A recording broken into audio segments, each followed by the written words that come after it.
بسم اللہ النور بسم اللہ النور بسم اللہ نور النور بسم اللہ النور بسم اللہ النور بسم اللہ نور النور بسم اللہ النور بسم اللہ دینیات سوم سبق نمبر 6 تقلید کیا ہے؟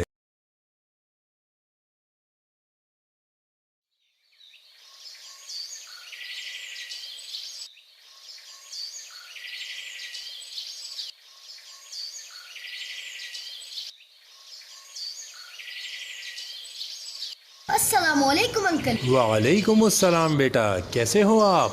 الحمدللہ انکل، میں بالکل ٹھیک ہوں۔ آپ دونوں کی پڑھائی کیسی چل رہی ہے؟ ابو اللہ کا شکر ہے صحیح چل رہی ہے، بس آج ہم یہ چاہ رہے تھے کہ آپ سے ایک سبق تھوڑا سا سمجھ لیں تاکہ کل کلاس میں وہ ہمیں اچھی طرح سمجھ میں آ جائے۔ ہاں تو بچوں بتاؤ، آپ لوگوں کو کون سا سبق سمجھنا ہے؟ ابو ہمیں یہ پوچھنا ہے کہ تقلید کیا ہے۔ آپ دونوں بیٹھ جائیں۔ پیارے بچوں، جب کبھی آپ کی طبیعت خراب ہو جاتی ہے یا آپ کو بخار ہو جاتا ہے تو آپ کیا کرتے ہیں؟ انکل ہمارے امی ابو ہمیں ڈاکٹر کے پاس لے جاتے ہیں۔ ڈاکٹر کیا کرتا ہے؟ ڈاکٹر انکل ہمارا معائنہ کرتے ہیں اور دوائی تجویز کرتے ہیں۔ ہم میڈیکل سے وہ دوا لاتے ہیں، دوائی کھا کر ہماری طبیعت ٹھیک ہو جاتی ہے۔ کیا آپ جانتے ہیں کہ دوائی میں کیا ہوتا ہے جو آپ کی طبیعت کو ٹھیک کر دیتا ہے؟ انکل یہ تو ہمیں معلوم نہیں کہ دوائی میں کیا ہوتا ہے، البتہ کیونکہ ہمارے امی اور ہمارے بابا کو ڈاکٹر پر اعتماد ہوتا ہے کہ وہ ہماری طبیعت کے بارے میں سن کر درست دوا دیں گے، لہٰذا ہم ٹھیک ہو جاتے ہیں۔ پیارے بچوں، جس طرح ہمارے جسم کے لیے ڈاکٹر ہوتا ہے اسی طرح ہمارے دین کا بھی ایک ڈاکٹر ہوتا ہے۔ ہم اسے ڈاکٹر نہیں بلکہ مجتہد کہتے ہیں۔ مجتہد کی بات پر عمل کرنے کو تقلید کہتے ہیں۔ ابو مجتہد ہمیں کن باتوں کے بارے میں بتاتا ہے؟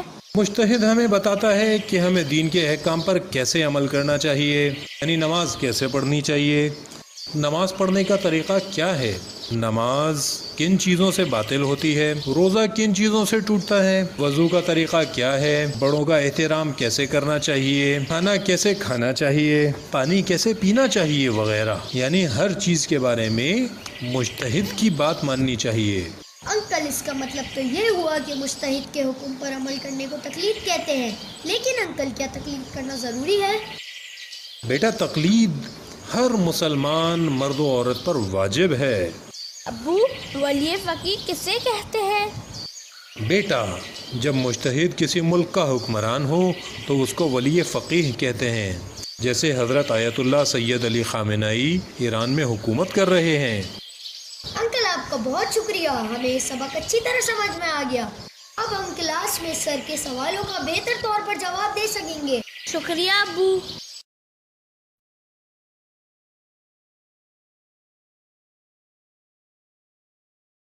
مسلمان کے لیے ضروری ہے کہ وہ اسلام کے بنیادی قوانین پر یقین رکھے۔ اسلام کے بنیادی اصولوں پر کسی کی تقلید نہیں کی جا سکتی اور اسے اپنی عقل سے سمجھنا ہوتا ہے۔ مثال کے طور پر آپ کو اپنی عقل اور ثبوتوں کے ذریعے خدا پر یقین کرنا ضروری ہے، نہ کہ اس وجہ سے کہ کسی نے کہا۔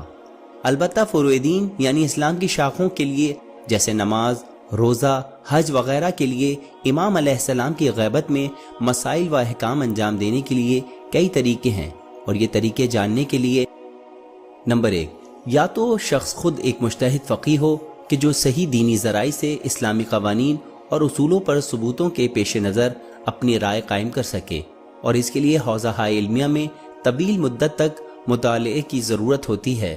قرآن کریم میں سورہ توبہ آیت 122 میں ارشاد باری تعالیٰ ہے، اور یہ تو ہو ہی نہیں سکتا کہ سب کے سب مومنین نکل کھڑے ہوں، پھر کیوں نہ ہر گروہ میں سے ایک جماعت نکلے تاکہ وہ دین کی سمجھ پیدا کریں، اور جب اپنی قوم کی طرف واپس آئیں تو انہیں تنبیہ کریں تاکہ وہ ہلاکت خیز باتوں سے بچے رہیں۔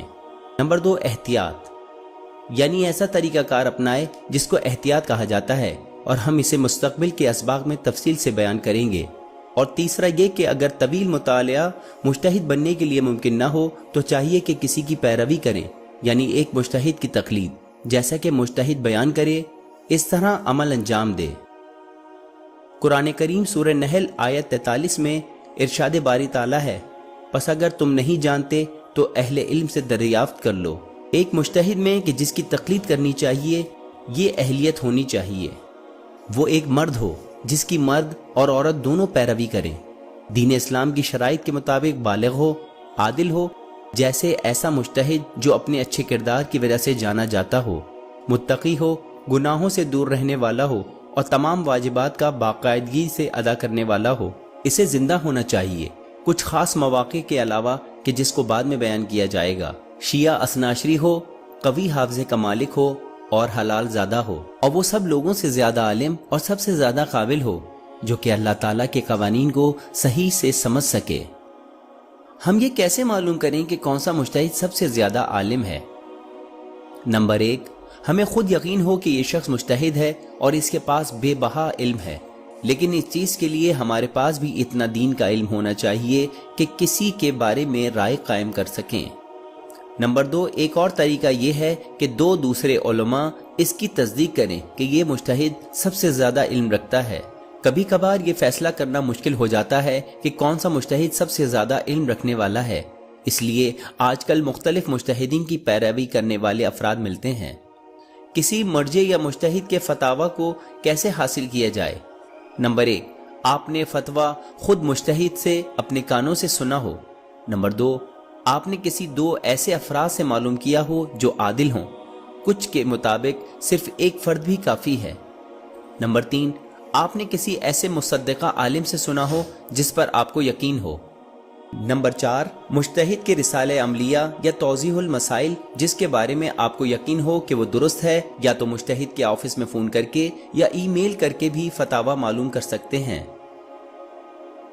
کبھی کبھار مرجع کسی نتیجے پر نہیں پہنچتا، اس لیے احتیاط واجب کی بنا پر عمل کرنے کا فتویٰ ہوتا ہے۔ اس صورت میں یا تو آپ نے احتیاط واجب عمل کرنا ہوتا ہے یا تو کسی دوسرے مرجع کے فتوے پر عمل کرنا ہوتا ہے۔ مثال کے طور پر ایک مرجع احتیاط واجب کی بنا پر یہ فتویٰ دیتا ہے کہ نماز میں پہلی سورہ فاتحہ کے بعد کوئی دوسرا مکمل سورہ پڑھا جائے، لہٰذا مقلدین کو چاہیے کہ جو فتویٰ دیا گیا ہو اس پر عمل کریں یا کسی دوسرے عالم مرجع سے رابطہ قائم کریں۔ ہم تمام لوگوں کو ان قوانین کے بارے میں جاننا بہت ضروری ہے تاکہ غیر قانونی اور غیر اسلامی نظام کے کاموں سے بچا جائے، جیسا کہ نماز کے قوانین، طہارت کے قوانین، حج کے قوانین، شادی کے قوانین اور کاروبار کے قوانین وغیرہ وغیرہ۔ بسم اللہ